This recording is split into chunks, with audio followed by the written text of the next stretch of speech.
Oi, gente, tudo bom? Bom falar com vocês novamente, utilizando este canal aqui das aulas gravadas.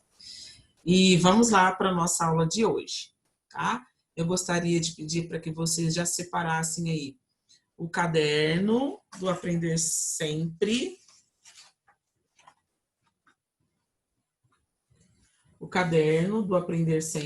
tá? Gostaria que vocês separassem também lápis, borracha, para ir fazendo as anotações necessárias. A professora pôs o óculos, que eu já apertei algum negócio aqui no teclado e acho que apareceu para vocês aí, desculpa. Deixa eu fazer a apresentação da minha tela para a gente poder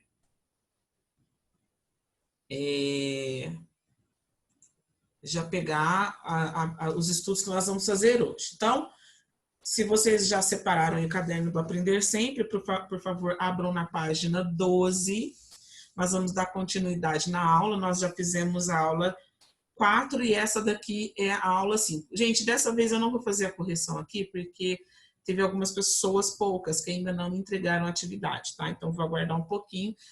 Enquanto isso, a gente já vai dando continuidade aqui na nossa aula. O título da nossa aula de hoje é Recursos Linguísticos em Textos Narrativos, parte 1. Isso me lembrou a palavra check. Gente, desculpa, foi irresistível. E o objetivo da nossa aula é analisar os recursos expressivos usados na linguagem literária a partir de um trecho do romance Senhora, de José de Alencar. Então, para quem estiver aí já com o caderno aberto, acompanha comigo, por favor, a leitura. Deixa eu aumentar minha tela um pouquinho. Aí, né, da atividade que a gente tem que fazer. Leia o fragmento do romance Senhora, de José de Alencar. Em seguida, responda as perguntas. Mas aí eu questiono a vocês. Quem foi José de Alencar? Um grande autor brasileiro, é claro, né? Deixa a professora, então, aqui fazer outra apresentação para a gente conhecer esse autor, né, que é o José de Alencar, uma pessoa conhecidíssima no meio literário brasileiro. Acompanha comigo a leitura, bora lá. Nosso autor do momento que nós vamos falar agora, José de Alencar. José de Alencar, nascido em 1829, falecido em 1877, século XIX, né? Foi um romancista, escreveu romances, dramaturgo, escreveu dramas, jornalista, advogado e político brasileiro. Foi um dos maiores representantes da corrente literária indianista e principal romancista brasileiro da fase romântica. A gente precisa rever a fase romântica, né? Entre seus romances destacam-se Iracema e Senhora, a fotinha dele aí. Seu romance O Guarani, publicado em forma de folhetim no Diário do Rio de Janeiro, alcançou enorme sucesso e serviu de inspiração ao músico Carlos Gomes, que compôs a ópera O Guarani. Gente, ouça, muito, muito bom. Para quem gosta desses sons, né, de ópera, muito legal. Foi escolhido por Machado de Assis para patrono da cadeira número 23 da Academia Brasileira de Letras, né? Patrono, protetor, padrinho, né, dessa cadeira. José, olha o nome dele aí, eu vou tentar tirar o quadro meu aqui, mas eu acho que para vocês não vai aparecer, mas a professora vai ler, tá? José Martiniano de Alencar Júnior nasceu no sítio Alagadiço Novo, em Messejana, no Ceará, era cearense, no dia 1º de maio de 1829. Era filho de José Martiniano de Alencar, senador do Império, e de Ana Josefina. Em 1839, mudou-se com a família para o Rio de Janeiro. Olha, já vinha de uma família de políticos, né? Com 10 anos, José de Alencar ingressou no Colégio de Instrução Elementar.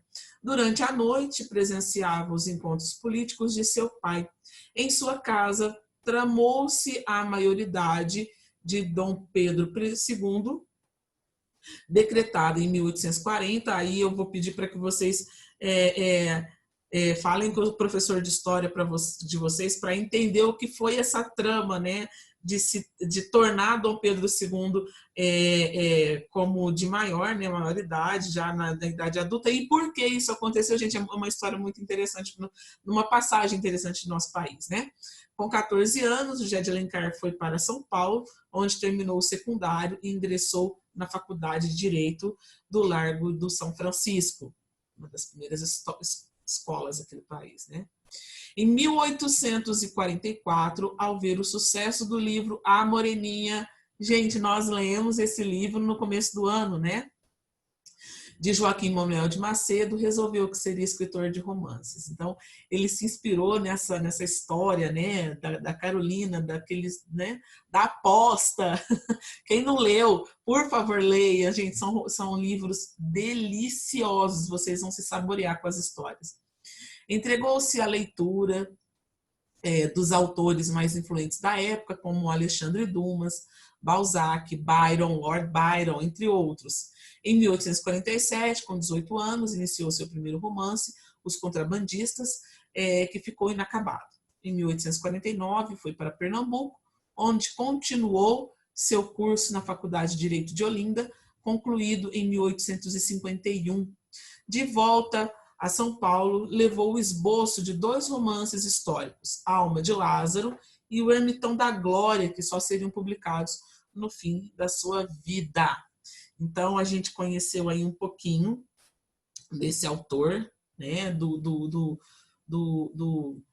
José de Alencar, né, para a gente poder se inteirar da leitura do texto que ele vai passar para nós. Mas agora nós vamos recordar um pouquinho um estudo que nós fizemos no comecinho do segundo bimestre, né, que é os costumes do romantismo no Brasil, para a gente poder entender um pouquinho o texto de Senhora, certo? Então, quando a gente fala de romantismo no Brasil, a gente também questiona um pouquinho a origem do nosso povo, porque o romantismo, ele volta as raízes dele para a formação do povo brasileiro, né? Então, vamos lembrar aqui, quando você olha para essa foto, gente, a gente já teve essa aula, né? Você consegue dizer para mim quais deles são brasileiros? Vai lá.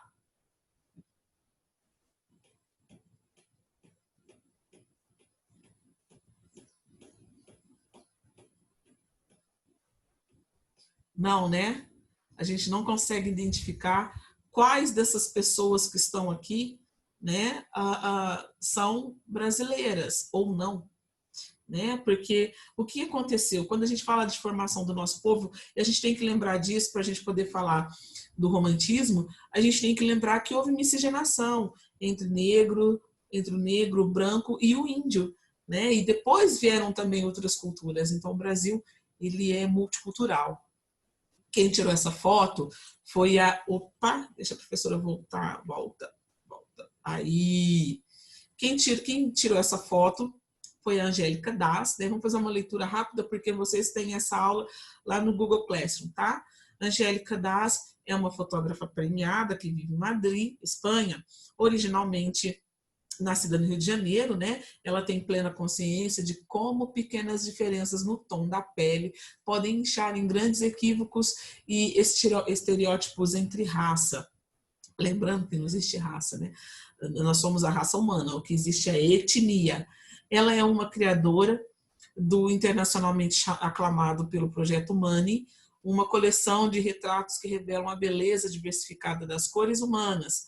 A iniciativa viajou para mais de 30 países em 6 continentes, do Fórum Econômico Mundial em Davos, às páginas da National Geographic, para promover um diálogo que define o modo como pensamos sobre cor da pele e identidade étnica. Por que a gente é importante falar isso quando a gente fala de José de Alencar? Porque ele se voltou para o indianismo, que é um povo tipicamente do solo brasileiro. Quando os negros e os brancos aqui chegaram, os índios já moravam aqui, e houve essa ruptura cultural do índio e trazida dentro da vida literária, né, do mundo literário do José de Alencar. Vamos ouvir um exemplo da classificação humana brasileira através do Olhar de Arnaldo Antunes. A gente já viu essa música, nós já trabalhamos com ela, né? A professora não vai fazer uma leitura total dessa música, mas vamos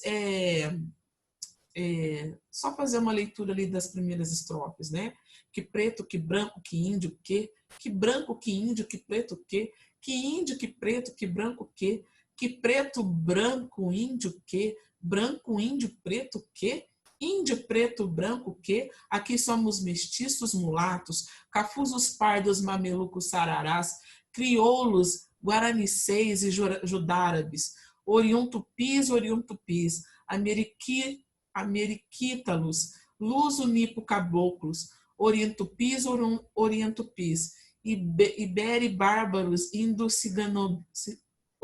ciganagos, ou seja, ele faz uma mistura aí, né, dos mulatos, nascidos entre brancos e negros, dos mamelucos, dos sararás, que são os negros, dos nipônicos, né, dos negros das tribos Nagô, né, dos tupis, ou seja, ele faz uma miscelânea aí de toda essa mistura que é o nosso povo brasileiro, já remetendo aí essa ideia da formação do povo, porque, gente, nessa época que nós estamos lembrando também de costume, né? Nessa época o Brasil parou um pouco de copiar o que era da Europa e começou a olhar o que tinha aqui dentro, o que tinha dentro das terras brasileiras. Então, aqui só uma explicaçãozinha sobre a canção Inclassificáveis, né, que fala exatamente sobre isso, né, que não separa o branco, o índio, o negro, mas ele fala sobre a clássica formação do povo brasileiro. Tá? Aqui a gente precisa passar rapidinho, a gente tem que ler o texto para o vídeo não ficar extenso.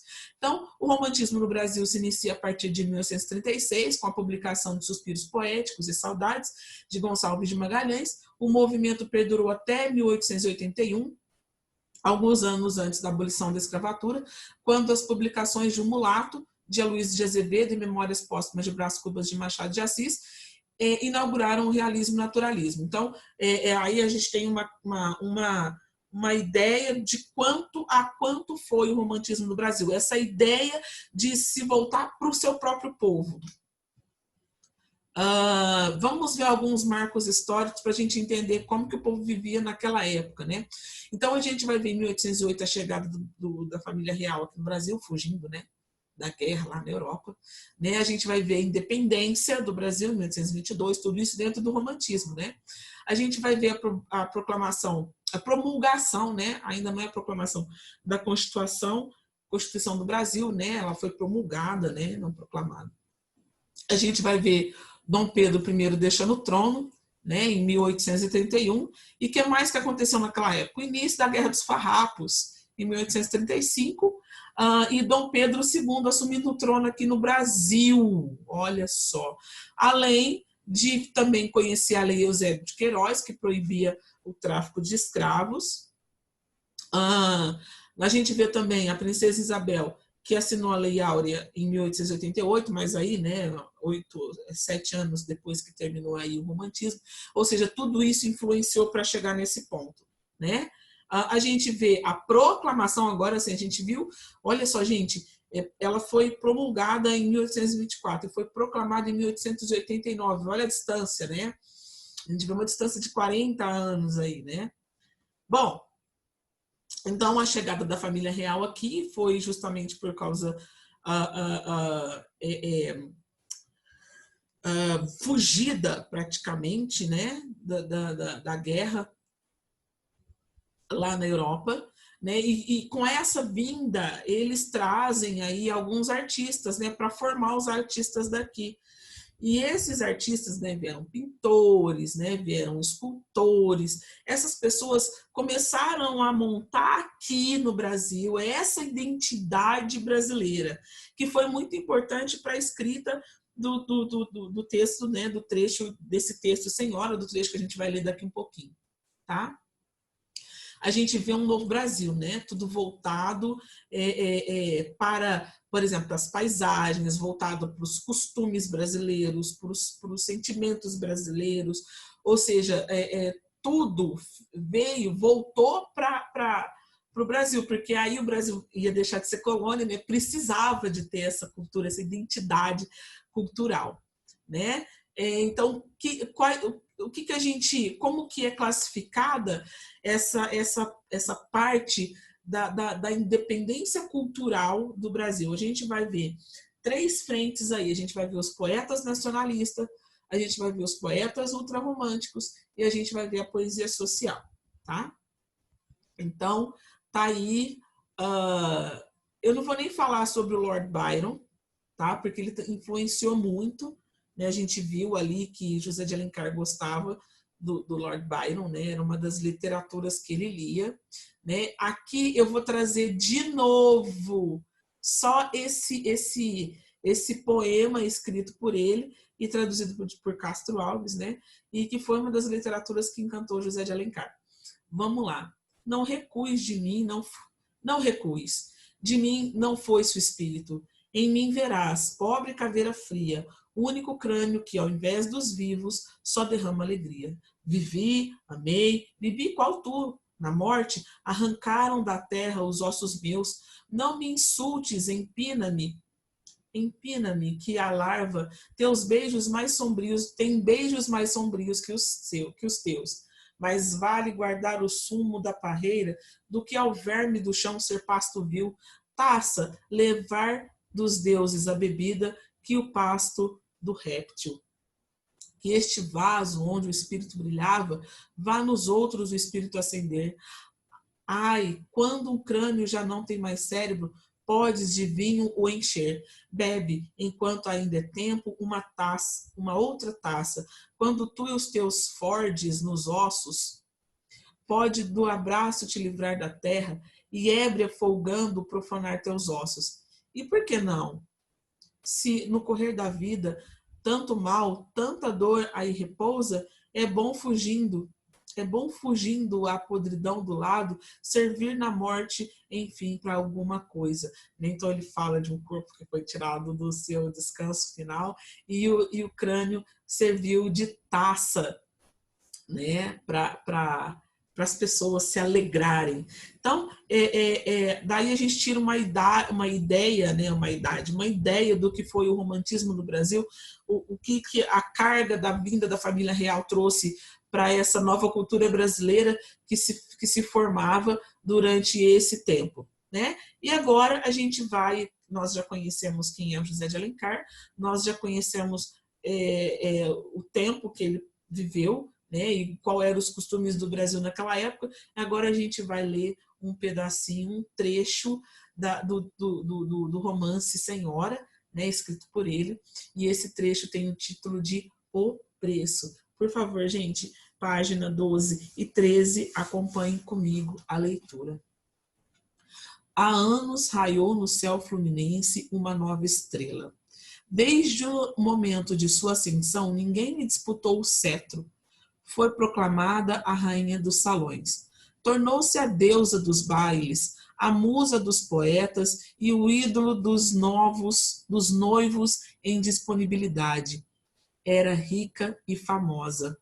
Duas opulências que se realçam como a flor em vaso de alabastro. Dois esplendores que se refletem como o raio do sol no prisma do diamante.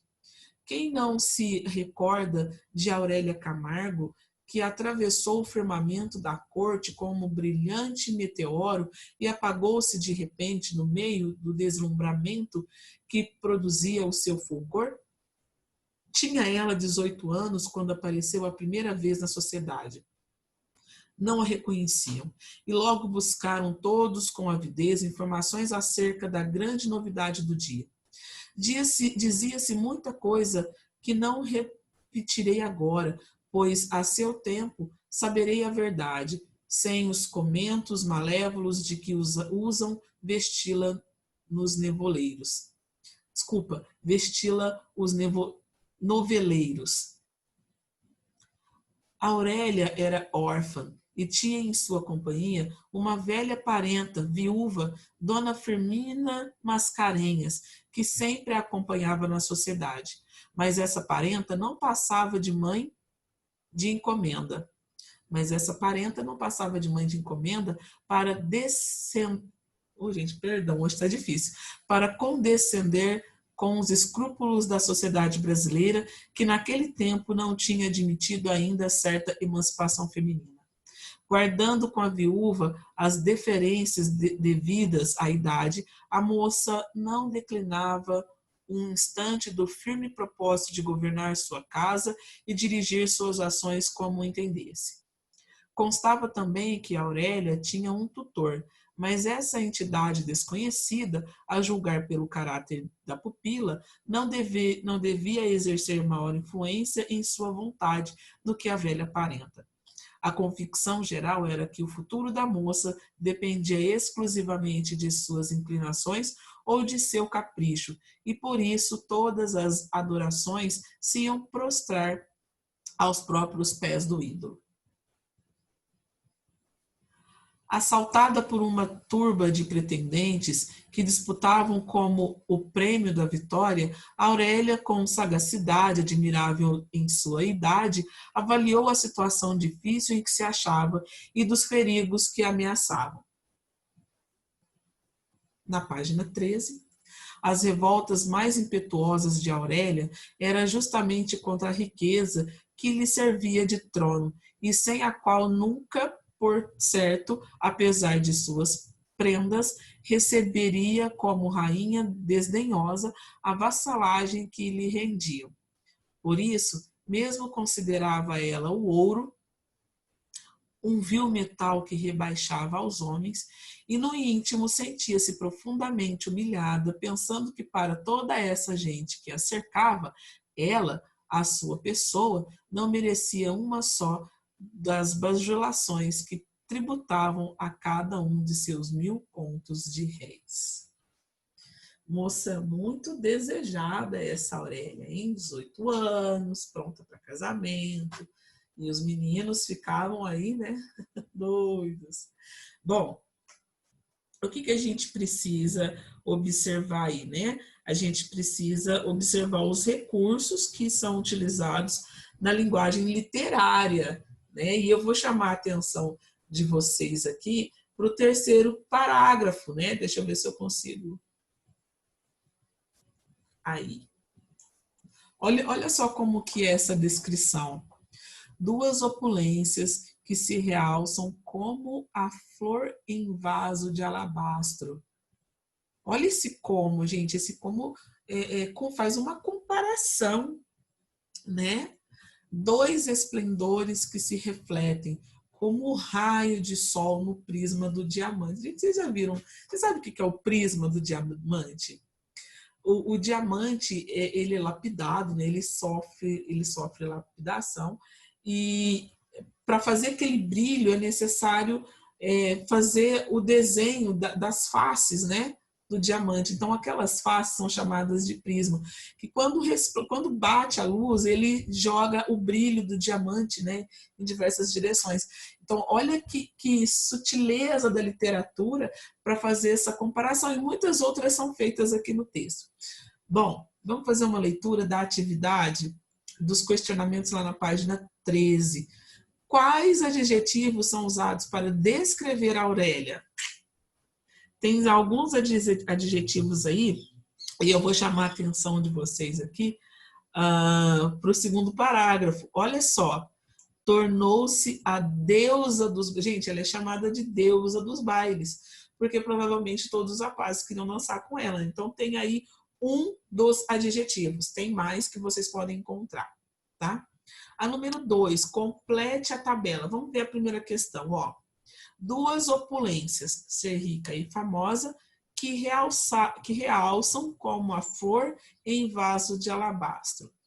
As duas opulências são em vaso de alabastros, ou seja, essas opulências que é falada aí, é uma comparação, certo?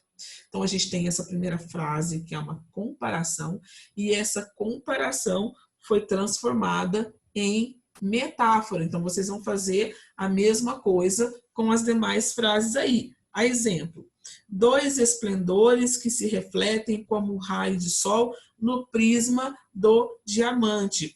Os dois esplendores são o raio de sol no prisma do diamante. Então, vocês vão fazer isso com os demais.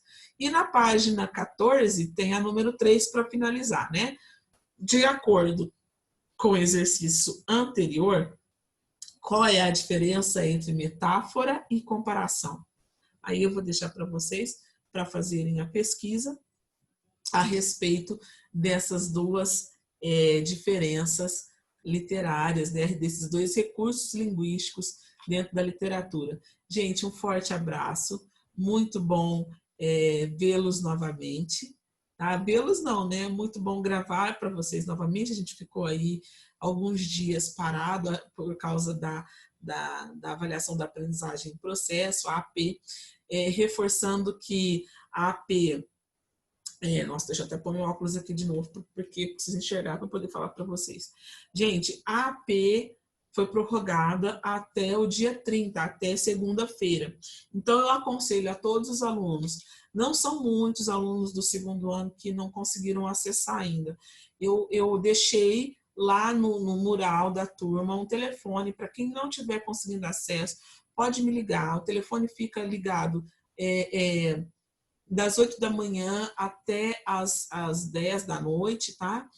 Pode me dar uma chamadinha que eu retorno, às vezes, né? Para poder ajudá-los a realizar, se for preciso, né? A resetar a senha para fazer a AP, né? Uma avaliação que agora é de extrema importância, porque nós estamos no final do ano. Gente, um forte abraço a todos vocês. Saudade demais do meu segundo ano e um beijo para todo mundo. Tchau, tchau.